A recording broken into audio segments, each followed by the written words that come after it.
നമസ്കാരം. ഭൂമിയുടെ ചരിത്രത്തിലെ ഏറ്റവും നിഗൂഢവും കൗതുകകരമായ കാലഘട്ടങ്ങളിൽ ഒന്നാണ് ഏകദേശം 630 മുതൽ 540 ദശലക്ഷം വർഷങ്ങൾക്ക് മുൻപ് വരെ നീണ്ടുനിന്നിരുന്ന എഡിയാകാരൻ പീരീഡ്. ഈ കാലഘട്ടത്തിൽ ഭൂമിയുടെ കാന്തിക വലയം അങ്ങേയറ്റം അസ്ഥിരമാവുകയും പ്രവചനാതീതമായ രീതിയിൽ മാറിക്കൊണ്ടിരിക്കുകയും ചെയ്തിരുന്നുവെന്ന് ശാസ്ത്രലോകം പണ്ടേ തിരിച്ചറിഞ്ഞിരുന്നു. എന്നാൽ എന്തുകൊണ്ടാണ് ഇങ്ങനെ സംഭവിച്ചതെന്ന ചോദ്യം പതിറ്റാണ്ടുകളായി ഗവേഷകരെ കുഴപ്പിച്ചിരുന്നു. ഏൽ സർവകലാശാലയിലെ ഗവേഷകരുടെ നേതൃത്വത്തിൽ നടന്ന പുതിയ പഠനങ്ങൾ ഈ നിഗൂഢതയുടെ ചുരുളിൽ അഴിക്കുന്നതാണ്.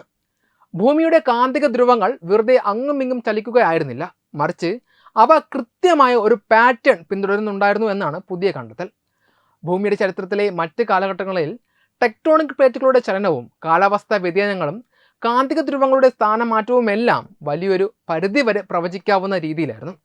എന്നാൽ എഡിയാകാരൻ കാലഘട്ടത്തിലെ പാറകളിൽ രേഖപ്പെടുത്തിയിട്ടുള്ള കാന്തിക സൂചനകൾ വളരെ വേഗത്തിലുള്ളതും നാടകീയവുമായ മാറ്റങ്ങളാണ് കാണിക്കുന്നത്. ഭൂഖണ്ഡങ്ങളുടെയും സമുദ്രങ്ങളുടെയും അന്നത്തെ സ്ഥാനം കൃത്യമായി അടയാളപ്പെടുത്താൻ ശാസ്ത്രജ്ഞർക്ക് ഇത് വലിയ തടസ്സമായിരുന്നു. ടെക്ടോണിക് പ്ലേറ്റുകൾ അതിവേഗത്തിൽ ചലിച്ചതാണോ അതോ ഭൂമി അതിൻ്റെ അച്ചുതണ്ടിൽ നിന്ന് തന്നെ മാറിയതാണോ എന്നതായിരുന്നു ഇതുവരെ ഉണ്ടായിരുന്ന പ്രധാന സംശയങ്ങൾ. എന്നാൽ പുതിയ പഠനങ്ങൾ പ്രകാരം ഈ രണ്ട് സിദ്ധാന്തങ്ങളും തള്ളിക്കളയപ്പെട്ടിരിക്കുകയാണ്. മൊറോക്കോയിലെ ആൻറ്റി അറ്റ്ലസ് പർവ്വതനിരകളിൽ നിന്നുള്ള പുരാതന അഗ്നിപർവ്വത ശിലകൾ പരിശോധിച്ചാണ് ഗവേഷകർ ഈ പുതിയ നിഗമനത്തിലെത്തിയത്. ലെയർ ബൈ ലെയറായി പാറകളെ വിശകലനം ചെയ്തപ്പോൾ കാന്തിക മാറ്റങ്ങൾ ദശലക്ഷക്കണക്കിന് വർഷങ്ങൾ എടുത്തല്ല, മറിച്ച് വെറും ആയിരക്കണക്കിന് വർഷങ്ങൾ കൊണ്ട് സംഭവിച്ചതാണെന്ന് കണ്ടെത്തി. ഇത്രയും കുറഞ്ഞ സമയത്തിനുള്ളിൽ ഭൂഖണ്ഡങ്ങൾ ചലിക്കുക എന്നത് അസാധ്യമാണ്. അതിനാൽ തന്നെ ഭൂമിയുടെ കാന്തിക ധ്രുവങ്ങൾ ഗ്രഹത്തിലുടനീളം വളരെ വേഗത്തിൽ സഞ്ചരിക്കുകയായിരുന്നുവെന്ന് ശാസ്ത്രജ്ഞർ ഉറപ്പിച്ചു. ഇതിനെ വെറുമൊരു അരാജകമായ മാറ്റമായി കാണുന്നതിന് പകരം ഒരു പ്രത്യേക ക്രമത്തിലുള്ള വ്യതിയാനമായി കാണണമെന്നാണ് ഗവേഷകർ നിർദ്ദേശിക്കുന്നത്. ഈ പുതിയ കണ്ടെത്തൽ ഭൂമിയുടെ ചരിത്രം പുനർനിർമ്മിക്കുന്നതിൽ വലിയൊരു നാഴികക്കല്ലാണ്.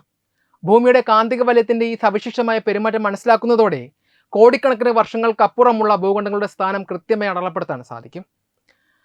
എഡിയാകാരൻ കാലഘട്ടത്തിലെ ഈ കാന്തിക അരാജകത്വം യഥാർത്ഥത്തിൽ ക്രമബദ്ധമായ ഒരു മാറ്റമായിരുന്നു എന്ന് മനസ്സിലാക്കുന്നത് വഴി ഭൂമിയുടെ ഭൂതകാലത്തെക്കുറിച്ചുള്ള സമഗ്രമായ ചിത്രം ലഭിക്കുവാൻ സഹായിക്കും. പ്രപഞ്ചത്തിലെ മറ്റ് ഗ്രഹങ്ങളുടെ കാന്തിക വലയങ്ങളെക്കുറിച്ചും ജീവന്റെ ഉൽപ്പത്തിയെക്കുറിച്ചുമുള്ള പഠനങ്ങൾക്ക് ഈ പുതിയ സ്ഥിതിവിവര കണക്കുകൾ വലിയ മുതൽക്കൂട്ടാകുമെന്ന് ശാസ്ത്രലോകം പ്രത്യാശിക്കുന്നു. വെബ് ഡെസ്ക് തത്വമൈ TV.